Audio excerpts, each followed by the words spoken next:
नमस्कार दोस्तों, स्वागत है आपका हमारे YouTube channel GT defence academy पर। देखिए फ्रेंड्स, आज की वीडियो में हम बात करेंगे जो हमारी एक इम्पॉर्टेंट सीरीज़ है आर्मी स्पेशल जीके सीरीज़, और इसके पार्ट 10 को हम यहाँ पे कवर करेंगे।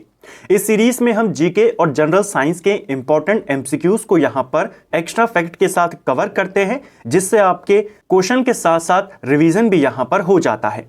ये हमारा इस सीरीज की 10वीं क्लास है। अगर आपने इससे पहले की क्लासेस को नहीं देखा है, आप उनको प्लेलिस्ट में जाके देख सकते हैं। तो चलिए दोस्तों, आज की वीडियो को शुरू करते हैं। आज का हमारा पहला क्वेश्चन है, निम्न में से कौन सी नदी का उद्गम स्थान अमरकंटक की पहाड़ी है। देखिए, अमरकंटक के बारे में अगर हम बात करें, यहां से आपकी दो इंपॉर्टेंट नदियां निकलती हैं। एक नदी निकलती है सोन नदी और एक निकलती है नर्मदा। इन दोनों को आपने याद करना है। ऑप्शन ए सही आंसर हो जाएगा। एक पठार है, भारत में काफी इंपॉर्टेंट पठार है, जिसका नाम है मैकॉले पठार। ये कहां है? ये आपके छत्तीसगढ़ में है। इसी मैकाल पठार की सर्वोच्च चोटी है अमरकंटक, जहां से सोन नदी और आपकी नर्मदा नदी आती है। ठीक है, नेक्स्ट है हमारा, भारत के अटॉर्नी जनरल की नियुक्ति कौन करता है। तो अटॉर्नी जनरल ऑफ इंडिया, जिनको हिंदी में महान्यायवादी बोला जाता है, भारत सरकार के सर्वोच्च न्याय अधिकारी कौन होते हैं, यानी कि भारत सरकार के सर्वोच्च वकील की अगर हम बात करें तो वो होते हैं अटॉर्नी जनरल, महान्यायवादी, और इनकी नियुक्ति राष्ट्रपति के द्वारा की जाती है। ऑप्शन सी हमारा सही आंसर यहां पर हो जाएगा। कौन से आर्टिकल के तहत राष्ट्रपति अटॉर्नी जनरल की नियुक्ति करते हैं? तो ये करते हैं आर्टिकल 76 के तहत। इसको याद करना है। ठीक है, होते कौन है अटॉर्नी जनरल? जैसे हमने देखा, भारत सरकार के सबसे बड़े विधि अधिकारी होते हैं, या ऐसे भी कह सकते हैं कि भारत सरकार के सर्वोच्च कानूनी अधिकारी कौन है, तो वो भी अटॉर्नी जनरल है। आर्टिकल 76 में इनकी नियुक्ति है, जो कि राष्ट्रपति करते हैं। एक क्वेश्चन और बनता है, जो अटॉर्नी जनरल होते हैं, इनका कार्यकाल कितने वर्षों का होता है? तो देखिए, इनका कार्यकाल फिक्स नहीं है, इसको याद करना है। आमतौर पर 3 साल का होता है, लेकिन फिक्स नहीं है। राष्ट्रपति जब चाहे इनको पद से हटा सकते हैं। नेक्स्ट है हमारा, रूफ ऑफ द वर्ल्ड किस स्थान को कहा जाता है? तो देखिए, रूफ ऑफ द वर्ल्ड यानी संसार की छत। वैसे तो पठार में अगर हम बात करें, पामीर के पठार को विश्व की छत बोला जाता है, लेकिन अगर हम यहां पर विकल्पों में बात करें तो तिब्बत इसका आंसर यहां पर हो जाएगा। ठीक है, नेक्स्ट है, पाचन के पश्चात प्रोटीन किसमें परिवर्तित हो जाता है? यानी जब प्रोटीन का पाचन होता है तो प्रोटीन किसमें परिवर्तित होता है, किसमें टूट जाता है? तो हम जानते हैं, जो प्रोटीन होता है, प्रोटीन आपका 20 प्रकार के एमिनो एसिड से मिलकर बना होता है। ठीक है, 20 अलग अलग प्रकार के एमिनो एसिड से मिलकर बना होता है प्रोटीन। तो जब इसका पाचन होता है, ये एमिनो एसिड में ही परिवर्तित हो जाता है। ऑप्शन सी सही उत्तर यहां पर हो जाएगा। अगला है, प्रकाश संश्लेषण में अधिकतम किसमें होता है? तो देखिए, प्रकाश संश्लेषण जो फोटोसिंथेसिस है, इसकी प्रोसेस अलग अलग रंगों के प्रकाश में अलग अलग होती है। सबसे तीव्र प्रकाश संश्लेषण होता है लाल रंग के प्रकाश में, और सबसे कम होता है बैंगनी रंग के प्रकाश में। अगर हम यहां पर विकल्पों में बात करें तो लाल ऑप्शन में है नहीं, नीला इसका सही आंसर हो जाएगा। नीले रंग के प्रकाश में यहां पर सबसे तेज होता है। अगर रेड होता तो रेड में सबसे ज्यादा होता है, बैंगनी में सबसे कम होता है। फोटोसिंथेसिस के लिए कौन कौन सी आवश्यक पदार्थ होते हैं, क्या क्या चाहिए होता है? तो देखिए, फोटोसिंथेसिस के लिए चाहिए होता है वाटर, इसके अलावा सनलाइट चाहिए होती है, इसके अलावा जो एक क्लोरोफिल होता है पौधों में, यह आवश्यक है, और साथ में कार्बन डाइऑक्साइड। ये 4 चीजें महत्वपूर्ण होती हैं फोटोसिंथेसिस के लिए। यह भी पूछा जाता है, और ऑप्शन में दे देता है ऑक्सीजन। तो ध्यान रखना, ऑक्सीजन की आवश्यकता नहीं होती, कार्बन डाइऑक्साइड की आवश्यकता होती है। नेक्स्ट है, टाइफाइड किसके कारण होता है? तो कौन सी बीमारी किस रोग से होती है? पहले भी हम कई बार इनको रिवाइज करते हुए आ रहे हैं। टाइफाइड की बात करें तो यह बैक्टीरिया से होता है। ऑप्शन सी हमारा सही आंसर हो जाएगा। टाइफाइड को आंत का बुखार भी बोला जाता है। ठीक है, किससे होता है? बैक्टीरिया से होता है। बैक्टीरिया से और कौन कौन से रोग होते हैं? तो जैसा आप जानते हैं, जो टीबी होता है, जिसको क्षय रोग बोलते हैं, यह भी बैक्टीरिया से होता है। प्लेग हो गया, हैजा हो गया, डिप्थीरिया, टिटनेस हो गया, ये सब आपके किससे होते हैं? बैक्टीरिया से होते हैं। अगला है, जीवन की मूलभूत इकाई किसे कहते हैं? तो जीवन की मूलभूत इकाई, जीवन की सबसे छोटी भौतिक इकाई, ये कहलाती है कोशिका। ऑप्शन डी सही आंसर होगा। कोशिका को जीवन की मूलभूत इकाई माना जाता है। कोशिका के अध्ययन को क्या कहते हैं, यह क्वेश्चन भी बनता है। कोशिका के अध्ययन को साइटोलॉजी बोला जाता है, ठीक है, कोशिका विज्ञान। आपको क्वेश्चन बनता है कोशिका को सबसे पहले देखा किसने। जो सेल होते हैं, हमारी जो कोशिकाएं हैं, इनको सबसे पहले देखा एंटोवान ल्यूवेनहॉक के द्वारा सबसे पहले कोशिका को देखा गया। अगर क्वेश्चन बनेगा कोशिका शब्द का इस्तेमाल सबसे पहले किसने किया, देखा किसने, ल्यूवेनहॉक ने, लेकिन कोशिका शब्द का सबसे पहला इस्तेमाल रॉबर्ट हुक ने किया। इसका आपने नाम याद करना है, ठीक है। नेक्स्ट है हमारा, लोहे को जंग लगने की प्रक्रिया क्या कहलाती है। तो लोहे पर जो जंग लगने वाली प्रोसेस होती है वह ऑक्सीडेशन कहलाती है, ऑक्सीकरण इसको बोला जाता है, ऑप्शन बी। अगला है हमारा, आवृत्ति का मात्रक क्या होता है। तो फ्रीक्वेंसी को किस में मापा जाता है, फ्रीक्वेंसी को मापा जाता है हर्ट्ज में, ऑप्शन डी यहां पर सही आंसर होगा। निम्न में से कौन एक अचुंबकीय धातु है। तो अचुंबकीय यानी कि नॉन मैग्नेटिक मटेरियल, तो यह है यहां पर टिन। टिन एक नॉन मैग्नेटिक मटेरियल है, ठीक है, धातु है, लेकिन कैसा है, नॉन मैग्नेटिक है। बाकी सारे कैसे हैं, चुंबक वाले हैं। अगला है हमारा, मनुष्य के रक्त का लाल रंग किसके कारण होता है। तो इस क्वेश्चन को भी मैंने आपको पहले भी एक्सप्लेन किया है, काफी डिटेल में हमने देखा था कि मनुष्य के जो ह्यूमन ब्लड होता है, हमारे ब्लड में दो मेन चीजें पाई जाती हैं, एक है हीम और एक है आपका ग्लोबिन, और इन्हीं दोनों शब्दों से मिलकर बना है हीमोग्लोबिन। जो हीम है यहां पर, ये एक रंजक है, ठीक है, जो कलर प्रदान करता है, ये एक लाल रंग का रंजक है, डाई है, और इसी की वजह से हमारा खून लाल होता है। और जो ये ग्लोबिन है, यह एक प्रोटीन है, ठीक है। तो इतना डिटेल में तो नहीं आता कि आपको हीम अलग देगा ग्लोबिन अलग देगा, आपको याद करना है हीमोग्लोबिन। हीम एक डाई है, रंजक है लाल रंग का, जिसकी वजह से हमारा खून लाल होता है, और ग्लोबिन एक प्रोटीन है। तो हमारा खून लाल होता है हीमोग्लोबिन के कारण, ठीक है। नेक्स्ट है हमारा, बादल वातावरण में इसलिए तैरते हैं क्योंकि उनमें होता है। तो बादल वातावरण में तैरते हैं, हवा में तैरते हैं क्यों, क्योंकि इनकी डेंसिटी कम होती है, ऑप्शन सी सही उत्तर होगा। अगला है, एलपीजी सिलेंडर में किन गैसों का मिश्रण पाया जाता है। तो देखिए, जो एलपीजी होते हैं, घरेलू सिलेंडर जो होते हैं, एलपीजी का फुल फॉर्म क्या होता है, लिक्विफाइड पेट्रोलियम गैस। घरेलू सिलेंडर इसको साधारण भाषा में बोला जाता है। इसमें कौन कौन सी गैसेस होती हैं, इसमें होती हैं आपकी प्रोपेन और ब्यूटेन, इन दोनों का मिक्सचर इसमें पाया जाता है। तो अगर आपको पूछा जाएगा सिलेंडर में कौन सी गैस होती है, आप बताएंगे प्रोपेन और ब्यूटेन होती है, ठीक है। क्वेश्चन बनता है, ये तो एलपीजी का था, आपसे बनता है सीएनजी में कौन सी गैस होती है, मेन कंपोनेंट कौन होता है। जैसे इसमें प्रोपेन ब्यूटेन है, जो सीएनजी होती है कंप्रेस्ड नेचुरल गैस, इसमें मीथेन होती है, ठीक है। सीएनजी में क्या होता है, मीथेन। इसके अलावा जो नेचुरल गैस होती है, प्राकृतिक गैस जिसको बोलते हैं, उसका भी मेन कंपोनेंट क्या है, उसमें भी मीथेन होती है। गोबर गैस हो गई, जिसे बायोगैस भी कहते हैं, इसका भी मेन कंपोनेंट क्या है, मीथेन है। तो सीएनजी बोले, गोबर गैस, बायोगैस, इसके अलावा नेचुरल गैस, और साथ में मार्स गैस। मार्स गैस बहुत बार पूछी जाती है, मार्स गैस का मेन कंपोनेंट, इसका भी मेन कंपोनेंट क्या होता है, मीथेन होता है। नेक्स्ट है, मनुष्य के शरीर में रक्त की मात्रा कितनी होती है। तो मनुष्य के शरीर में रक्त की मात्रा 7% तक होती है, ऑप्शन सी हमारा सही आंसर होगा। शरीर का जितना भार होता है, जितना वेट होता है हमारे शरीर का, उसका लगभग 7% हमारे शरीर में खून होता है, ठीक है। यानी जितना वेट होगा उस वेट का 7% हमारा खून होता है।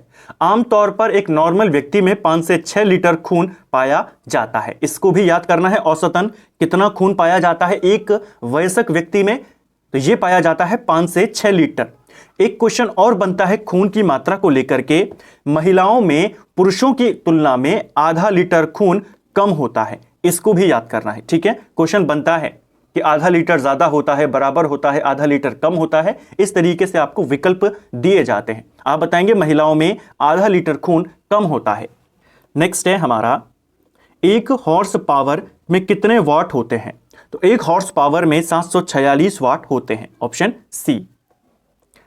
हमारे सौर मंडल में कुल कितने ग्रह हैं।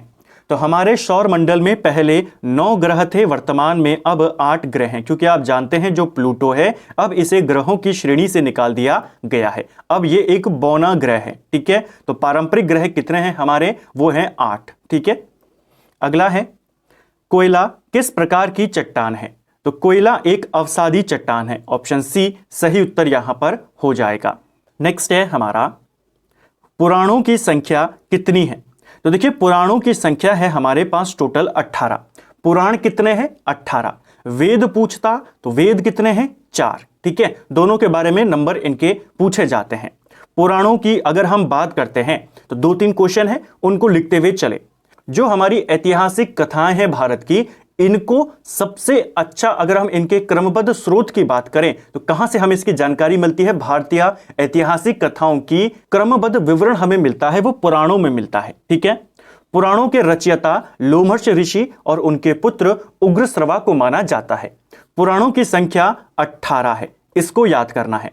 सबसे पुराना और सबसे प्राचीन सबसे प्रामाणिक पुराण कौन सा है, तो वो है मत्स्य पुराण, इसको भी याद करेंगे। ठीक है, और एक क्वेश्चन और बनता है कि किस पुराण में कृषि संबंधी विवरण दिया गया है, तो कृषि संबंधी विवरण अग्नि पुराण में दिया गया है, इसको भी याद करेंगे। ठीक है, नेक्स्ट है हमारा तराइन का दूसरा युद्ध किस किस के बीच में हुआ था, तो देखिए तराइन के 2 प्रमुख युद्ध लड़े जाते हैं।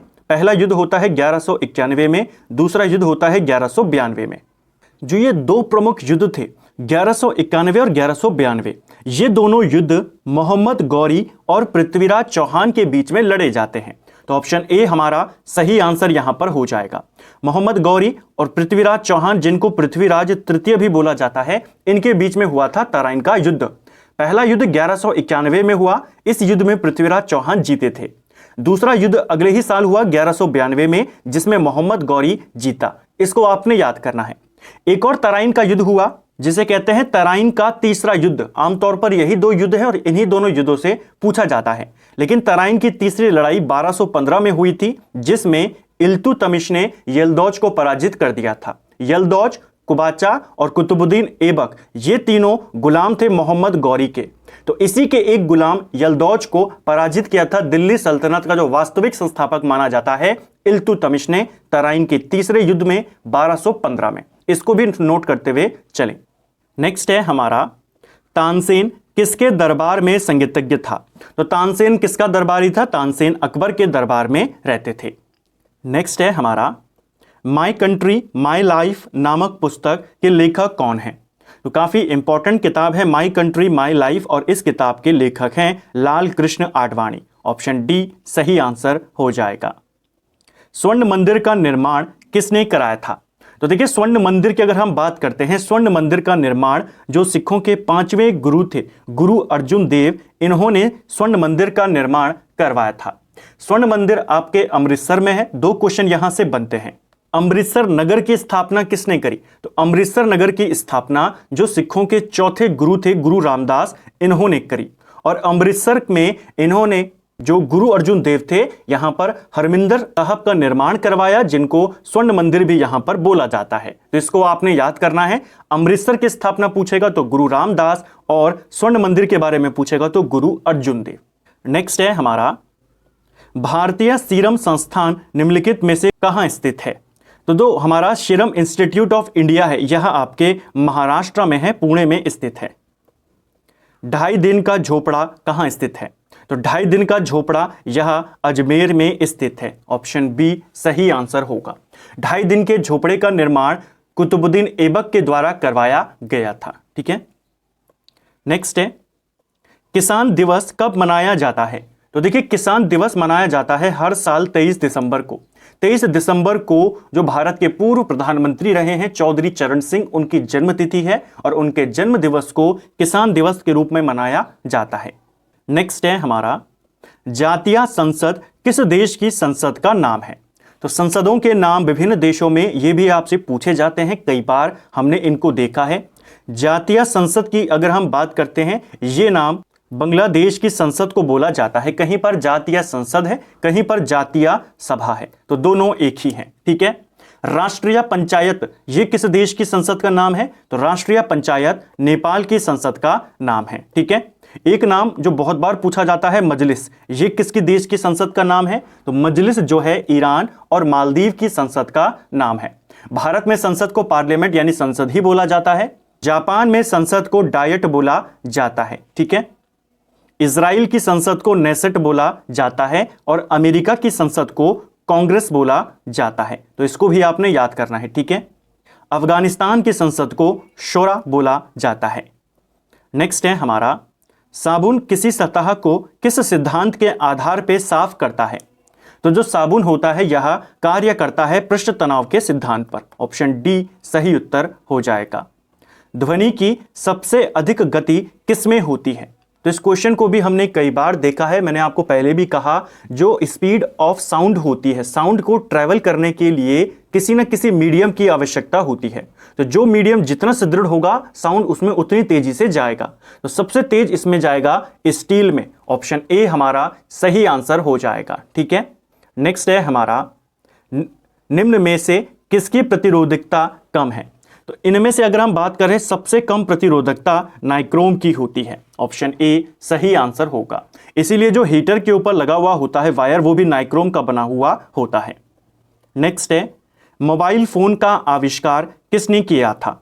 तो मोबाइल फोन का आविष्कार मार्टिन कूपर के द्वारा किया गया है। ऑप्शन ए हमारा सही आंसर यहां पर हो जाएगा। मोबाइल फोन के बारे में भी पूछा जाता है। टिम बर्नर-ली की भी एक फेमस खोज है, इसने दुनिया का पहला वेब ब्राउजर www बनाया था। तो इसका आविष्कारकर्ता कौन है? टिम बर्नर-ली। मोबाइल फोन का कौन है? Martin Cooper. तो इसको भी आपने याद करने हैं, यहां से भी आपके क्वेश्चन बन जाते हैं। तो फ्रेंड्स, ये था हमारी सीरीज है आर्मी स्पेशल जीके सीरीज, जिसमें हमने आज इस सीरीज के 10वें पार्ट को यहां पर कवर किया। हर पार्ट में हमने लगभग 30 क्वेश्चंस को यहां पर कवर किया है, यानी 300 क्वेश्चंस को हम एक्स्ट्रा फैक्ट के साथ अगर आप मिलाएंगे तो लगभग 550 से ज्यादा प्रश्नों को हम यहां पर कवर कर चुके हैं। ये सभी क्वेश्चन आपकी जो आर्मी का एग्जाम है उसके ऊपर बेस्ड हैं, आने वाले एग्जाम के लिए काफ़ी इंपॉर्टेंट हैं। उम्मीद करता हूं आपने सीरीज को अच्छे से फॉलो किया है और साथ साथ में नोट्स आपने यहां से क्वेश्चन को लेकर बनाए हैं। अगर आपको ये वीडियो पसंद आई है तो वीडियो को लाइक करें। अगर आप चैनल पर पहली बार आए हैं, चैनल को सब्सक्राइब करें, अपने दोस्तों के साथ शेयर करें। वीडियो आपको कैसा लगा कमेंट बॉक्स में हमें ज़रूर बताएं। Thank you friends.